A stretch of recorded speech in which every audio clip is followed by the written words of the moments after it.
Si a la hora de buscar una nueva oficina o renovar su flota de vehículos valora entre comprar o alquilar, ¿por qué no hacerlo cuando necesita un ejecutivo? Porque a lo largo de la vida de su empresa puede necesitar del mejor ejecutivo durante un tiempo determinado. VMV Consulting pone a su disposición ejecutivos con más de 20 años de experiencia en entornos nacionales e internacionales. Una circunstancia temporal no puede convertirse en un gasto fijo. VMV Consulting. Conózcanos en www.alquilerejecutivos.com. www.alquilerejecutivos.com.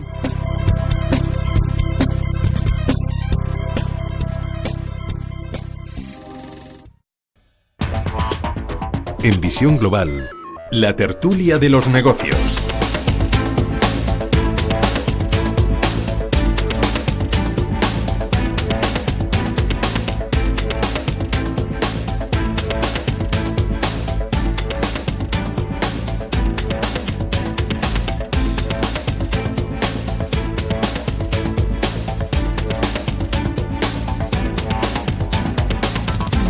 Después de la información y el análisis llega la opinión y la reflexión a la tertulia de Visión Global cuando pasan 38 minutos de las 8 de las 7 en la Comunidad Canaria. Esta noche con Antonio España. Muy buenas noches, Antonio. ¿Qué tal? Muy buenas noches. Antonio España es colaborador de Visión Global y del Confidencial. José Antonio Almoguera, muy buenas noches también. Hola, buenas noches. Experto en asesoría fiscal y financiero, experto técnico inmobiliario, entre otras materias. Y telefónicamente Vicente Montañez, desde la capital del Turia. Muy buenas noches, Vicente. Muy buenas noches. Socio director en VMV Consulting y en alquilerejecutivos.com. Por cierto, leía recientemente un artículo y creo que hace aproximadamente 15 días también en alguna de las tertulias de Visión Global, no recuerdo qué invitado analizaba esta cuestión, es decir, la temporalidad entre los ejecutivos, los contratos temporales que van progresando también entre la contratación a ejecutivos, no solo en los contratos temporales en el sector turístico y otras actividades, sino que en este nivel de ejecutivos también se estaba ya implantando la temporalidad en los contratos, es decir, contratar por un tiempo determinado, 4 meses, 1 año, año y medio, en fin, por cierta actividad. ¿Esto es así, Vicente, tú que estás en ese negociado? Este es un poco la actividad nuestra.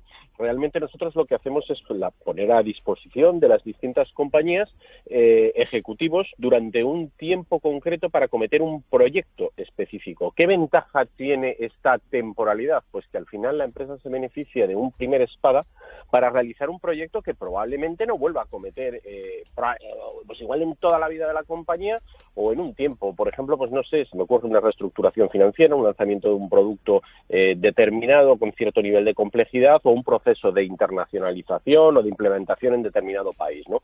Bien, y esto, por otro lado, visto desde el punto de vista del ejecutivo, pues lo que le ofrece es la posibilidad o la ventaja de pues seguir realizando su actividad con un alto nivel de especialización y, en este caso, vinculado a determinados proyectos en distintas compañías, lo cual abre enormemente la visión de este ejecutivo y desarrolla determinadas habilidades en cuanto a los compromisos, en cuanto a los tiempos, en cuanto a la fortaleza a la hora de acometer los proyectos, ¿no? Es una figura que en el mundo anglosajón lleva ya muchos años y que, bueno, pues algunos pioneros, entre ellos nosotros, Alquiler de Ejecutivo, pues empezamos hace ya 10 años en España, pues un poco en previsión de esta crisis y, bueno, pues ahí estamos luchando. Es una figura que es verdad que va tomando cada vez más auge, pero que comparado con el mundo anglosajón todavía tiene muchísimo recorrido, ¿eh? Claro, porque cuando las empresas van creciendo, efectivamente,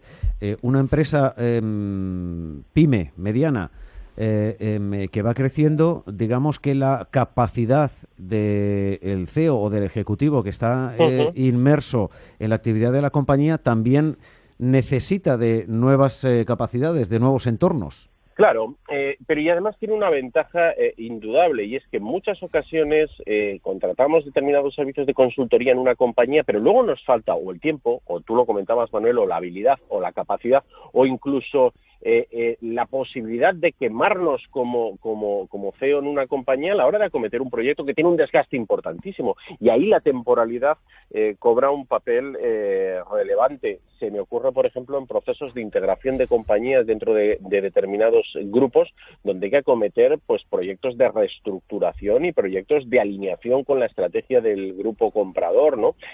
Son proyectos que tienen un desgaste y donde conviene desvincular al CEO y a las personas que luego tienen que desarrollar la compañía de esas primeras, digamos, acciones que en ocasiones pueden llegar a ser incluso muy agresivas, ¿no?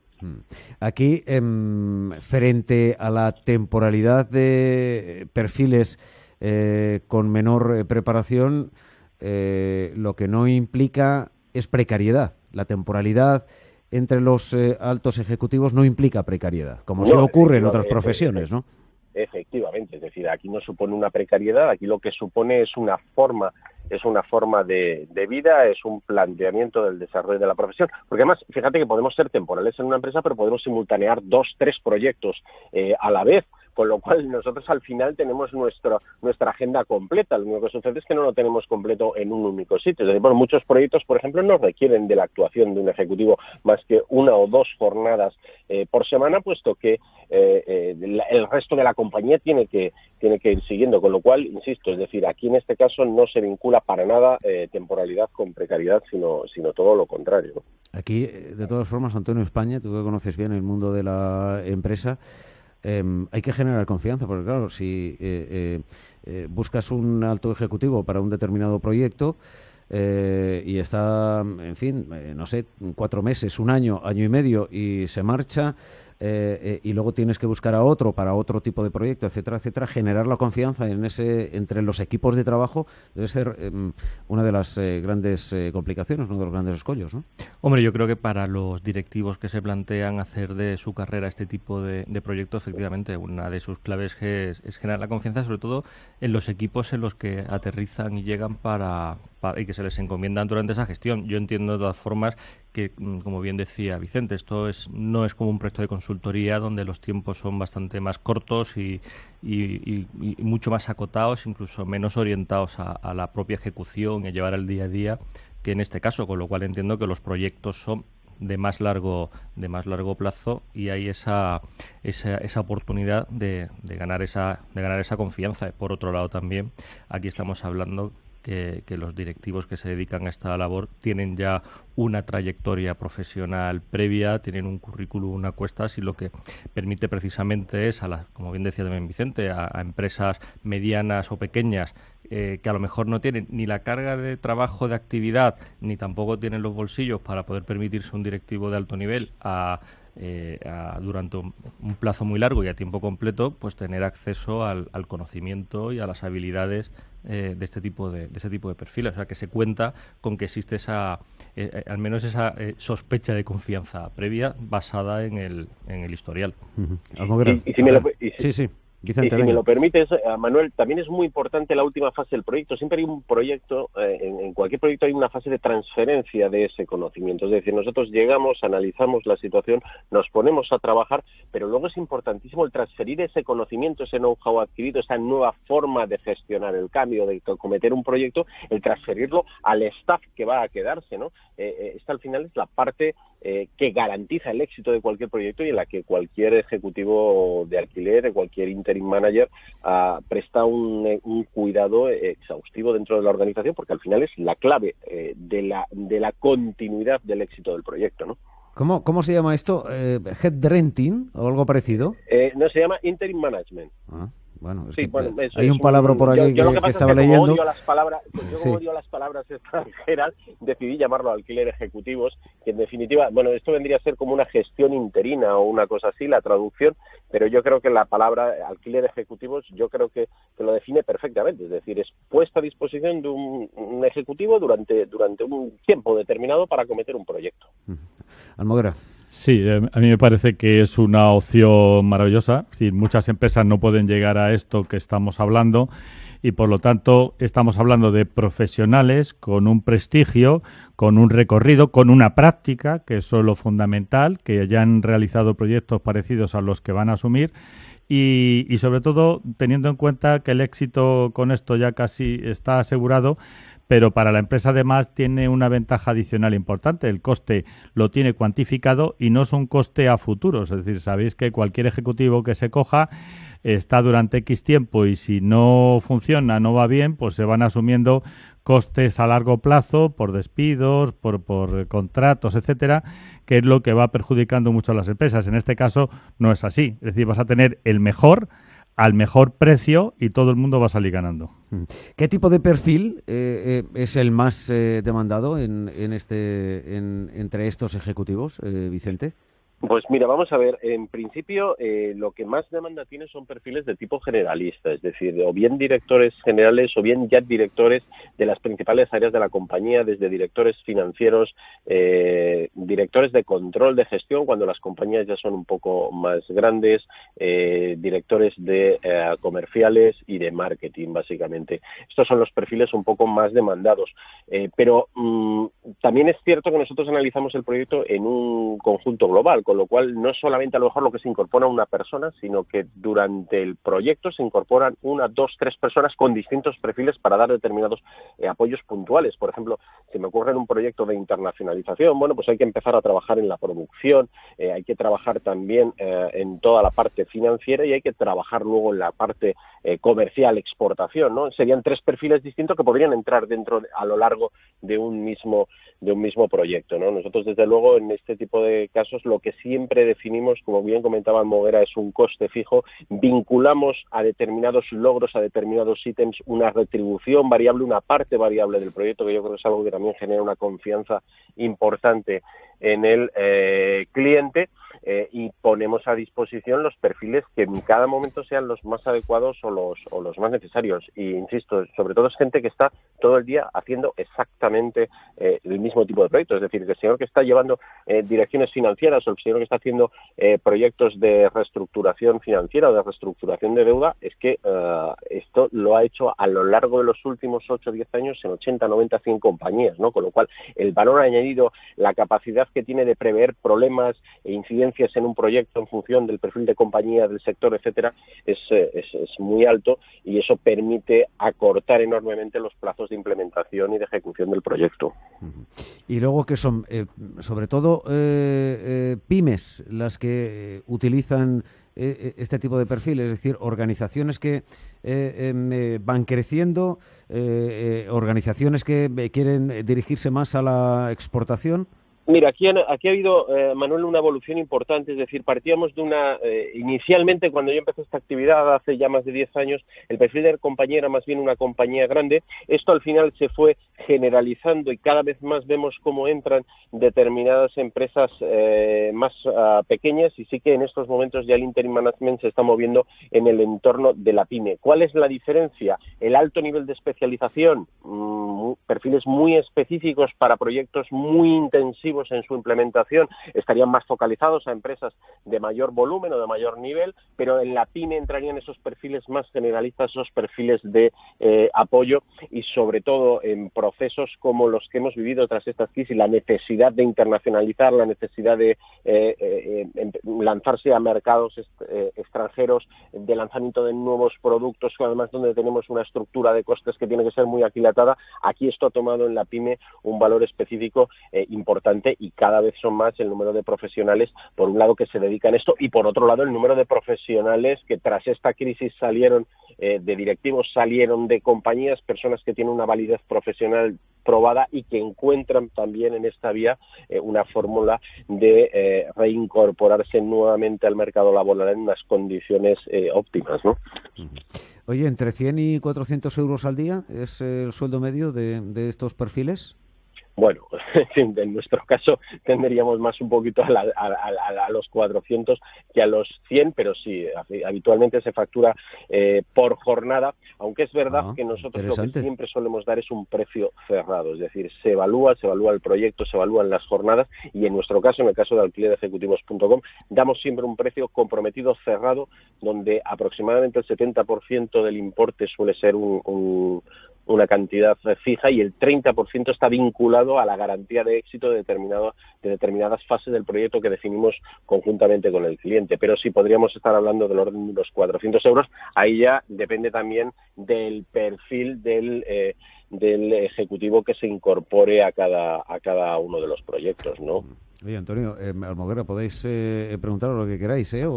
Sí, bueno, yo únicamente comentar, es decir, a mí me parece... Desconocía exactamente cuál era la actividad de Vicente, en fin, por el nombre de la compañía dejaba algunas señas de identidad, pero es que me llamó mucho la atención precisamente este auge que están teniendo precisamente la temporalidad entre los altos ejecutivos, y lo quería poner sobre la mesa hoy que estaba Vicente. Sí, pero es que entre otras cosas la temporalidad está vinculada, que también, como bien ha dicho Vicente, hay un montón de gente que ha salido de empresas por la situación que ha habido de crisis, y son gente muy válida, que es una pena que no tuvieran salida. Con lo que lleva Vicente, claro, están teniendo salida, y no solamente que ellos tengan salidas prácticas como persona, sino que aportan un valor añadido. Yo estoy convencido, y así lo he visto en algunas empresas, te vienen estas personas que cobrarán 100, 400, que 100 no me parece lógico, 400 sí me parece para la cualificación que tiene,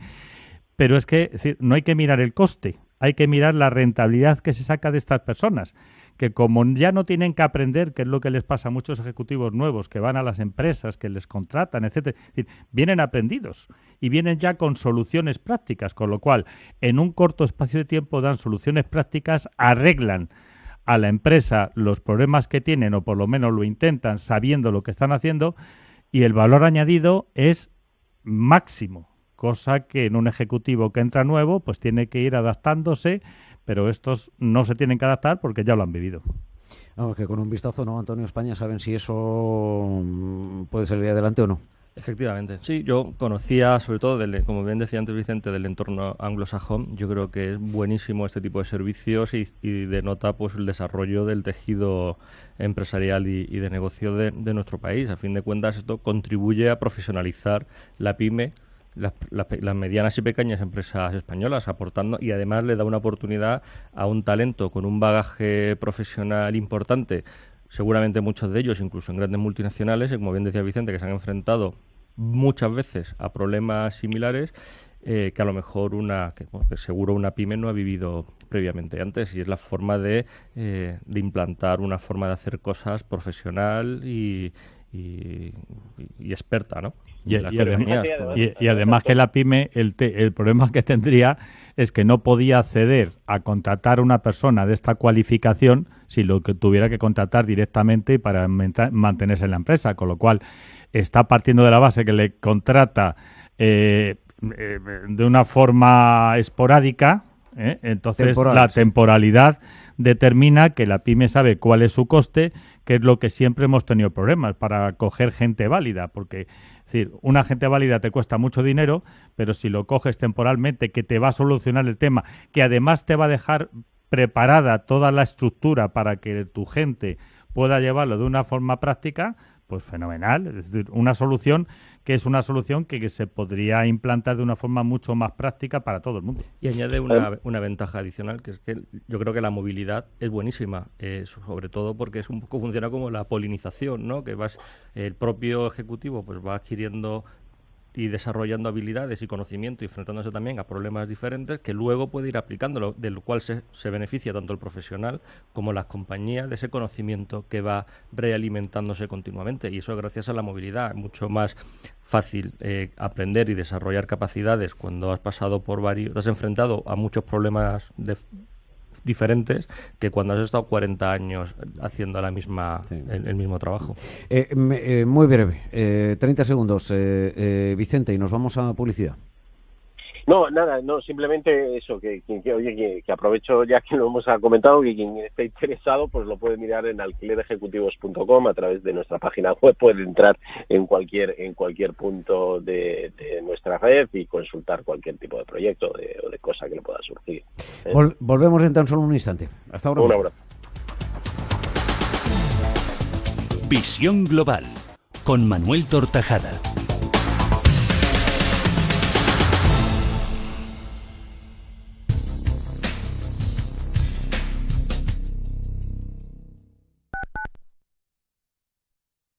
Intereconomía, la primera emisora española especializada en información económica. Al principio pensaba, lo alquilo, no lo alquilo, lo alquilo, no lo alquilo. Luego, con renta garantizada pensé, lo alquilo.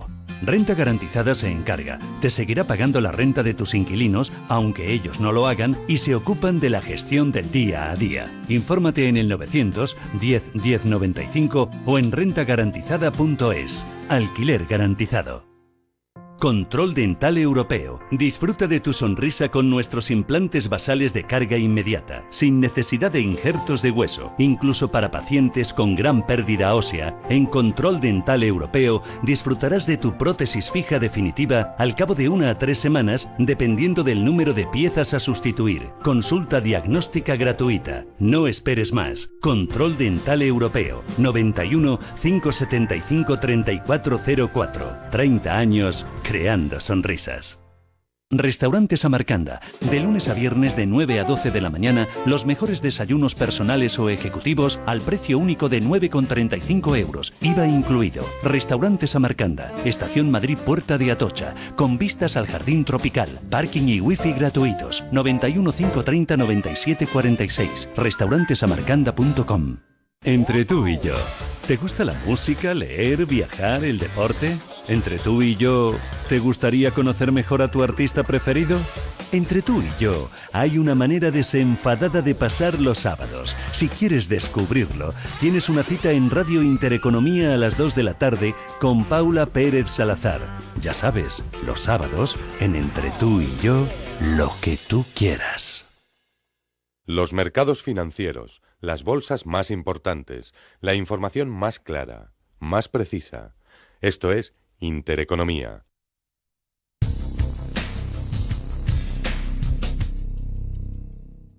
Ganar y ganar y ganar y volver a ganar y ganar y ganar. Visión Global, un programa para ganar.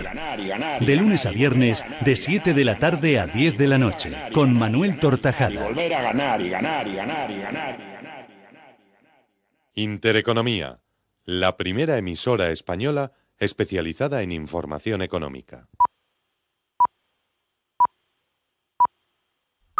Son las 9, las 8 en la Comunidad Canaria, así nos lo indican las señales horarias. Seguimos algunos minutos más en la tertulia de Visión Global esta noche con José Antonio Elmoguera, Antonio España y Vicente Montañez. Seguramente que conozcan la historia de Ícaro, y si no, enseguida nos la va a recordar Antonio España. ¿A qué viene este asunto? Pues al Bitcoin. Hoy hemos conocido que las alertas sobre el desplome del Bitcoin se multiplican, que la criptodivisa baja en su desplome de los $10.000, lo que se traduce en una pérdida próxima a los 160.000 millones de dólares.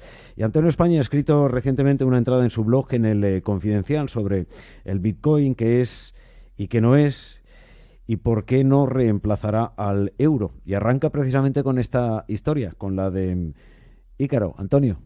Sí, pues Ícaro... ¿Por qué haces el paralelismo? El paralelismo es el siguiente. Ícaro, por si quien no lo recuerde... Algunos sí, otros no, seguro. Por si acaso lo recuerdo, es un personaje de la mitología griega que era hijo de Dédalo, el constructor del famoso laberinto del Minotauro.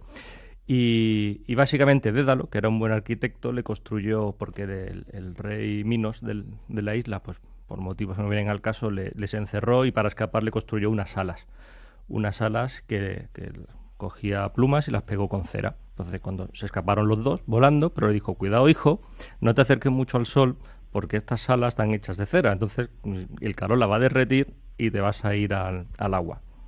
como joven entusiasta que era, en cuanto se vio volando, pues no le hizo caso, subió demasiado, se le derritieron la cera de las alas y terminó ahogado. Entonces, ¿por qué hago el paralelismo? Pues porque yo veo que con Bitcoin pasa algo parecido. Es una idea muy buena.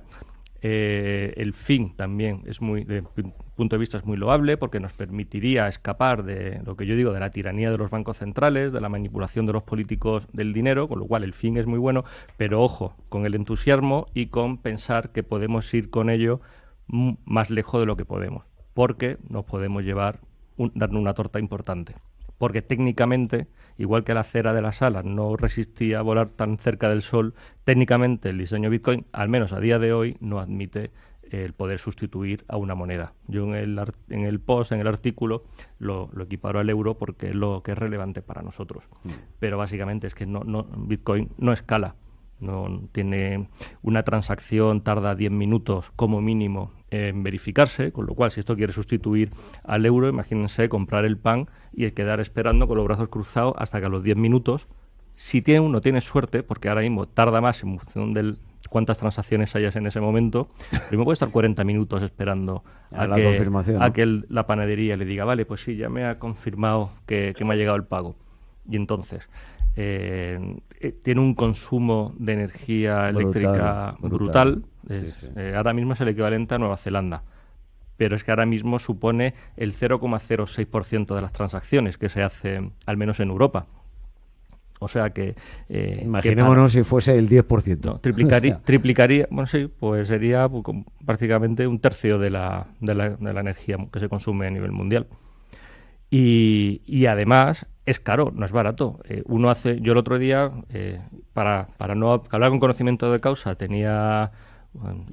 no diré invertir porque no se considera una inversión, pero digamos, sacrifiqué 100 euros en Bitcoin para hacer la prueba, y aparte de que me tardó 20 minutos pagarme a mí mismo, me costó un 15 o un 20% en comisiones el hecho de transferir el dinero, porque no es válido para micropagos, porque tal y como está diseñado el sistema, no es caro, porque la gente que se dedica a la minería de Bitcoin pues recibe sus retribuciones, y hay mucha congestión, hay mucha gente demandando y muy poco espacio para ejecutar transacciones. Entonces resulta caro y eso se paga. Con lo cual, por todo este motivo de cosas, lo que yo sostengo... Que no son las habituales, que seguramente los oyentes escuchen respecto al Bitcoin. Sí, porque gente dice, no, porque tú puedes... Hablan de especulación, etcétera, etcétera. Entonces, no, porque en este caso son otras cuestiones, otras consideraciones. El Bitcoin, el precio que refleja hoy en día es especulación, es una especulación pura y dura de que se va a convertir en dinero y que dentro de un plazo más o menos corto vamos a estar todos pagándose en Bitcoin. Pero es que es inviable, tal como está a día de hoy. Y yo dudo de que haya soluciones que realmente sean sostenibles en el largo plazo. A ver, Almoguera. Sí, bueno, yo es que no he creído en el Bitcoin nunca. Sí veo un poco algo que no me gusta, y es, bueno, pues estamos hablando de una criptomoneda que en principio no se sabe quién es el titular. Y esto, cuando alguien no sabe quién es el titular, y lo sabemos todos, es decir, va al portador, esto significa que puede ser la herramienta práctica de todas aquellas personas que de alguna forma quieren escabullirse. Por lo tanto, si todos los países están buscando a los defraudadores fiscales, a gente que tiene el dinero por ahí, a gente que no tributa, pues esto, en principio, o lo reestructuran y se hace como si fueran cuentas, es decir, sabiendo quién tiene el dinero, o bien lo tendrán que hacer desaparecer, pues si no ya es una salida práctica para que todo el mundo que tenga el dinero de aquella forma, el dinero negro, el dinero que proceda de cualquier circunstancia, que lo pueda tener ahí y pagar y hacer transacciones sin que haya una regulación. Yo creo que ahí es donde está también un poco el problema fundamental. A ver, Vicente. Bueno, yo que ya tengo algunos años y que además mira, antes comentábamos sobre los ejecutivos, yo provengo del sector tecnológico antes de dedicarme a este tema, pues yo recuerdo cuando en el mundo tecnológico hablábamos, ¿os acordáis de aquello de la nueva economía? Y al final la nueva economía lo que se acabó demostrando es que era la economía de siempre, disfrazada de mucho boato, pero que acabaron llegando al final las compañías donde tenían que llegar. Oiga, déjese usted de rollos, qué es lo que tiene y realmente qué es lo que vale, ¿no? Luego después nos dedicamos a vender islas y terrenitos en Second Life, que era una especie de mundo virtual. Y ahora pues estamos un poco en la parte de esta del Bitcoin. Es decir, las tecnologías yo creo que nos transportan a conceptos que pueden ser adecuados, pero al final tenemos que ver siempre qué tenemos detrás. Y entonces, exactamente igual que al final detrás de aquella nueva economía, pues lo que teníamos era la economía de siempre, o detrás de ese mundo virtual, pues al final lo que teníamos era nada, y muchos de ellos pues porque tienen cantidades de dinero importante. Detrás del Bitcoin tenemos que tener muy claro lo que tenemos, y yo creo que Antonio España ha definido algunos conceptos que no se suelen escuchar habitualmente, ¿no? Y creo que hay que tener precaución, no vaya a ser que luego después pues al final alguno se arrepienta, y desde luego yo no creo que podamos hablar realmente de una moneda que puedan empezar a mirar de cara a cara, ni que se vayan a hacer ni muchísimo menos ni el 10 ni el 15% de las transacciones en bitcoins, ni de casualidad, ¿eh? Bueno, pero la moneda nace para ahí. Yo, por contestar a José Antonio, que se ha mencionado, yo precisamente el tema del carácter anónimo no lo veo criticable. Creo que es bueno que los ciudadanos seamos libres del escrutinio de los políticos permanentemente.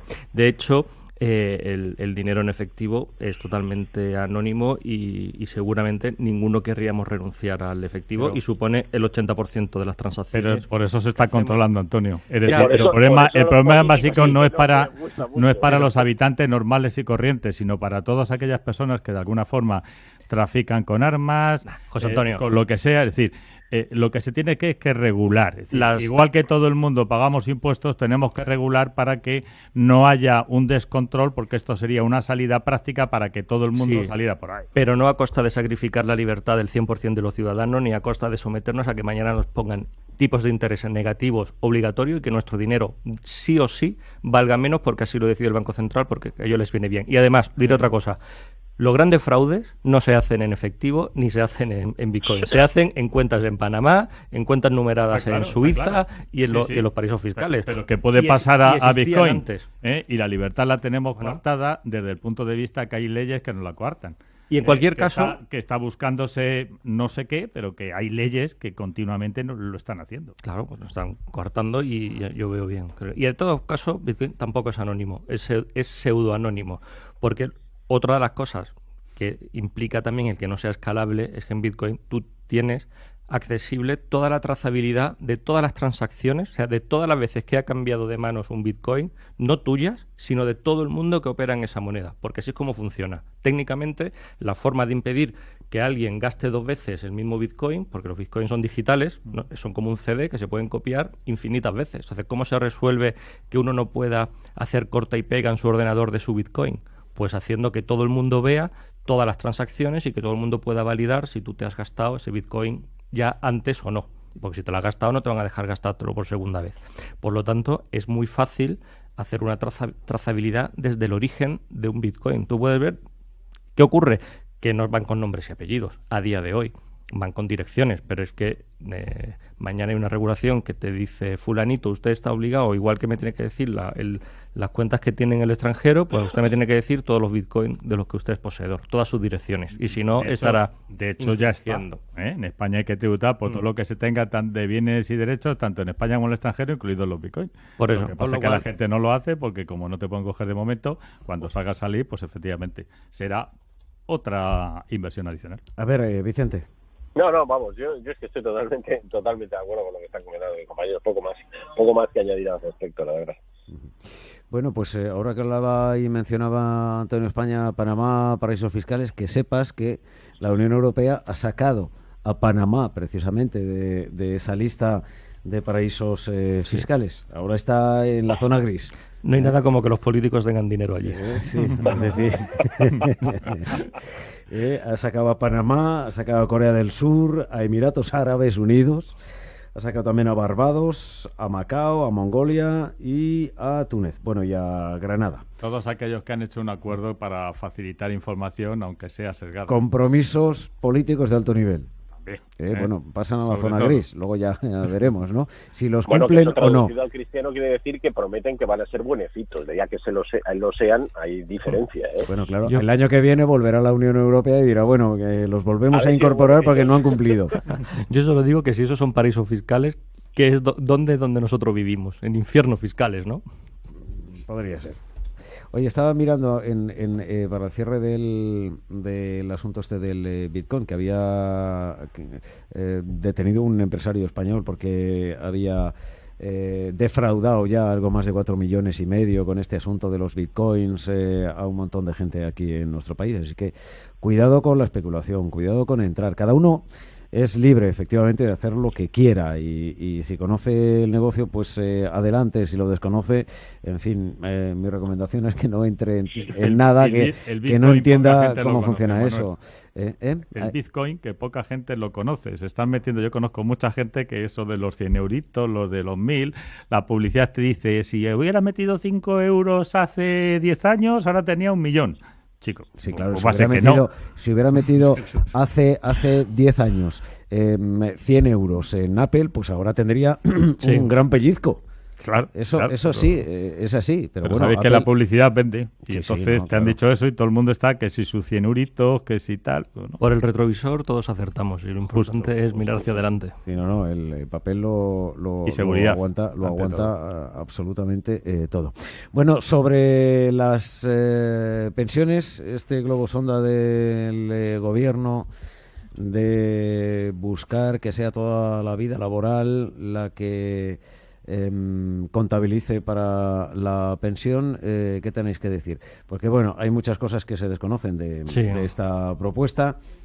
Probablemente parece que hay algunos años donde podrías eliminar. Tus peores años los eliminas. Coger los mejores 25 años es lo que están diciendo. Y esto es algo además que hace mucho que lo van diciendo, de coger toda la vida laboral, que además llevando a una cosa que a mí me gusta mucho, que es la lógica. Sí, si yo he estado durante toda mi vida laboral aportando un dinero a la Seguridad Social, lo lógico es que me cojan toda mi vida laboral para determinar cuánto es el dinero que me corresponde, no una parte solo. Y sobre todo, en mi caso, si es la última, es la que menos he cotizado, porque anteriormente, cuando trabajaba por cuenta ajena, cotizaba a lo máximo. Por tanto, es decir, o déjeme que elija, o cójame toda la vida laboral, porque de alguna forma determina. ¿Cuál es el problema? Que el problema es lo que nadie queremos saber y que nos da lo mismo. Y es que si de la forma que lo estamos haciendo ahora tenemos un déficit de 18.000 millones de euros, ¿cuánto vamos a tener dejando elegir cuál es la mejor fórmula? ¿Y cómo vamos a hacer frente a eso? Ese es el principal problema de lo que están diciendo. El resto nos viene muy bien a todos los trabajadores para cuando nos jubilemos. A ver, de todas formas, de lo que están diciendo hay dos ideas. Uno, que sea toda los años laborales lo que determine al final la cuantía de la jubilación, en lo cual estaríamos perdiendo todos, prácticamente, salvo aquellos que en la última crisis, a partir de los 45, se han quedado sin trabajo. El resto nos baja porque nos coge los primeros años, que es donde menos estamos cotizando. Yo la realidad es que a mí vendría bien, porque yo los primeros años coticé al máximo durante muchos años. Estamos cuando hablando trabajaba por cuenta general, ajena, justo. Bueno, vale. Y en el este resto, caso, sí. que ya como autónomo, es decir, y así hay mucha gente, por ejemplo, que se ha quedado en paro durante 3-4 años últimos. Es decir, pero la cuestión es que, es decir, lo que están proponiendo, que no va a salir, porque no van a salir, pero están proponiendo elegir la mejor de las dos opciones. Es decir, que o lo que tenemos o lo otro, la mejor. No es que nos obliguen a una y otra, por lo tanto, me parece maravilloso que nos dejen elegir cuál es de las dos opciones, la que tenemos ahora o la otra, es la mejor para nosotros. Me parece bien. El diablo se esconde en los detalles. Yo creo que... Y los detalles no los conocemos. Sí, estoy de acuerdo en eso, vamos. Esto es un parche más porque no se sigue sin afrontar el problema real. Como bien decía José Antonio, huele a chamusquina porque el sistema tiene problemas de sostenibilidad y esto que parece que nos lo venden como que es mejor. Seguramente alguien haya hecho los números, un actuario haya hecho los números y vea que al final el promedio para la mayoría, cogiendo una base más amplia de número de años, pues salga menor, porque si no, no se entiende que salgan ahora con esta medida. Yo sería sí muy entiendo, cauteloso. porque hay elecciones dentro de nada el año que viene, con lo cual yo sí lo entiendo. Es el problema que tenemos con los políticos cuando abren la boca, que si tenemos elecciones a corto plazo sabemos que todo es por lo que es. Oye, y lo de dentro de un par de años, ¿es el coeficiente reductor lo que se va a aplicar, que está aprobado ya? en las jubilaciones, es decir, no recuerdo en este momento cuándo se aplica un coeficiente, no sé si se llama reductor. Sí, dentro de 2 años. No es el reductor, pero es en función de la esperanza de vida. Efectivamente, pero entonces, y con lo cual, claro. Es decir, que sepamos que dentro de 2 años, me parece las pensiones van a bajar. Es decir, solamente el poder adquisitivo, que lo estamos viendo continuamente, sino las pensiones van a bajar. Pero a ver, Almoguera, ¿eso cómo se va a hacer? Es decir, 65 o 67, ¿no? Nos jubilamos y entonces, ¿qué nos hacen? Un chequeo como a Trump y dicen, oiga usted, tiene una posibilidad de vida de a nosotros 35 años. Hay unas estadísticas actuariales que te dice cuál es la posibilidad de vida. Ahora son 86 y 89, me parece. Si el año que viene, cuando te vas a jubilar, en vez de 86 y 89, son 89 para los hombres y 92 para las mujeres, en ese caso la pensión se disminuirá. ¿Por qué? Porque vas a estar más años cobrando. Ya, pero desde el primer momento. Desde el primer momento. No es posteriormente cada año. O sea que cuanto más alarguemos la vida, menos vamos a cobrar en pensiones, claro, ¿no? Menos vamos a comer. Esto es así. Menos comemos. Y esto está ya probado. Es decir, esto sí que ya no tiene marcha atrás. Esto va a ser así. Y luego nos dicen, no, bueno, esto es fantástico porque tenemos una calidad de vida extraordinaria y vamos a llegar todos a los 150 años. Oiga, pues... Tenemos un problema. Tenemos un problema, porque ya me contarán cómo nos van a pagar. Si ya nos van... Cada año más que consigamos de vida, menos de pensión. Sí, y cada año más, menos de pensión. Pero Manuel, estaremos trabajando hasta los 100. Claro, bueno, pero que tengamos en cuenta que esto no es algo... Que nos caigan de improviso. Es decir, todos los ministros que hemos tenido de Hacienda, en un momento determinado nos han dicho, vaya ahorrando en planes de pensiones privados porque así va a ayudar a su jubilación. Cuando se dice algo, por algo será. ¿Algo que decir, Vicente? Bueno, vamos a ver, yo aquí soy bastante más crítico. Yo creo que al final el gobierno nos tiene acostumbrado en materia de pensiones a ñapa tras ñapa. Esto seguro que tiene trampa. De momento no tenemos muy claro dónde está, pero yo estoy convencido de que tiene trampa y al final de lo que se trata es de ahorrar. Yo estoy un poco cansado de escuchar medidas populistas basadas en algo tan crítico como son las pensiones. Hay algo que es obvio y es que como consecuencia del incremento de la expectativa de vida, pues obviamente vamos a tener que trabajar más años. Esto parece de bastante lógica, pero al final la situación y el problema de las pensiones no es en sí el problema, sino es la consecuencia del problema que tenemos en el entorno laboral, del mercado laboral, es decir, con salarios cada vez más pequeños, con situaciones cada vez más precarias, con 21 millones de contratos firmados en el 2017, difícilmente se pueden sostener las pensiones. Si a esto le sumamos además una inversión de la pirámide poblacional, pues tenemos el lío servido. Que ahora nos vengan con estas medidas de tipo populista, pues como decía un compañero, no recuerdo cuál de los dos era, pues porque hay elecciones cerca y porque al final hay mucha presión sobre el partido del gobierno y tienen la necesidad de ir dando buenas noticias, aunque realmente la economía no está para tan buenas noticias como nos quieren dar. La micro sobre todo. Efectivamente. Vicente Montañés, socio director en VMV Consulting y en alquilerejecutivos.com. Un placer. Hasta la próxima semana. Igualmente, un saludo a los tres. Un saludo, gracias también, Almoguera. Hasta la próxima semana. Buena semana, gracias también, Antonio España. Muchas gracias, buenas noches. Muy buenas noches. Visión Global, con Manuel Tortajada.